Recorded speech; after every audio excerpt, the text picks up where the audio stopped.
Sveiki atvykę į Pauliaus pranešimų patį pirmą podcastą. Čia mes kalbėsim skirtingomis temomis. Nuo gyvūnų iki technologijų, nuo technologijų iki karų. Šiandien aš norėčiau pakalbėti apie vieną gyvūnų rūšį, kuri mane labai sudomino. Tai yra skruzdėlės. Toks jausmas labai maža gyvūnų rūšis. Labiau vabzdžių rūšis, nežinau kaip jūs vadinate. Sugeba pakelti 50 kartų. Apie 50 kartų suaugusi skruzdėlė savo svorio. Tai yra vienas iš mažumos gyvūnų ir vabzdžių apskritai, kurie gali pakelti daugiau negu savo svorį.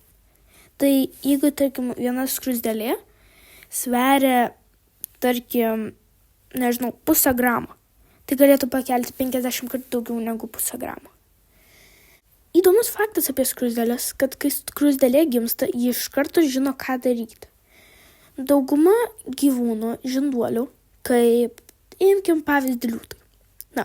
Nepalyginsiu liūto su skruzdėle, bet didžioji dalis žinduolių mokinasi iš savo tėvų. Tarkim, liūtai, kai tėvai medžioja, jie mokinasi iš jų.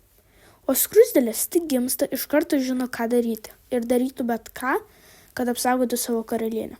Ir iš karto gimusi skruzdėlė žino, koks jos darbas. Žino, ar jai reikia saugoti skruzdėlyną nuo įsibrovėlių, ar reikia medžioti, ar reikia ieškoti maisto, ar reikia tiesiog kasti didesnį skruzdėlyną.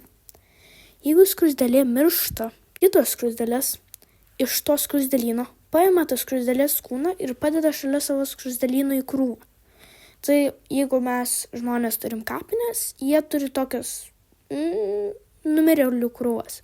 Įsivaizduokit, žmogus kur nors miršta, tiesiog kiti žmonės jį paimtų ir sumestų į vieną krūvą.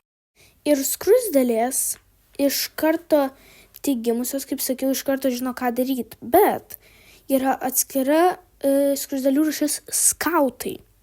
Tai nėra rūšis, tai yra kaip ir skruzdėlių darbas, kurį turi dirbti skruzdėlė, kuri gimsta jau žinodama tokios darbą. Ir ką skautai daro, būna jie tiesiog eina aplinkui teritoriją, už teritorijos, kuri buvo ištirta ir ieško ten resursų.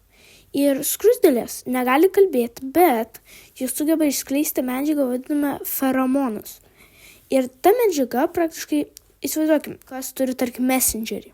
Įsivaizduokim, koks messengeris.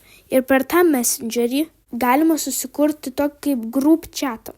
Tokį group chatą turi ir kiekvienas skruzdėlynas. Kiekvienas skruzdėlyno skruzdėlė išskiria skirtingus feromonus.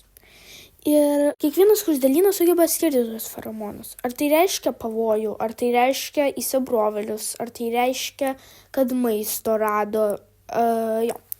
Ir kaip skruzdėlės po žiemos sušildo, čia mūsų paskutinė tema šiandienos bus, kaip sušildo skruzdėlė savo skruzdėlyną po žiemos.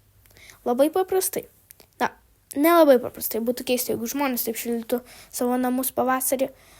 Prieš žiemą, jau rudens pabaigoje, kai jau atšalo orai, jos užsikasa savo skruzdėlyną, nes skruzdėlynas nėra tas tik viršus. Skruzdėlynas dar yra kokį 0,5 metro po žeme, tunelių didžiulė sistema. Ir ten, toje tunelių sistemoje tiesiog užsikasa tuose tuneliuose ir kai atšyla orai, jos tiesiog išlipa ir tiesiog eina pirmyn atgal į lauką ir atgal į skruzdėlyną. Taip, jos tiesiog atnešdamos šilumą oro į savo skruzdėlyną. Tai ačiū, kad klausėt ir gražios dienos ir nepamirškit prenumeruoti, jeigu to dar nesate padarę ir palaikinkite šitą video.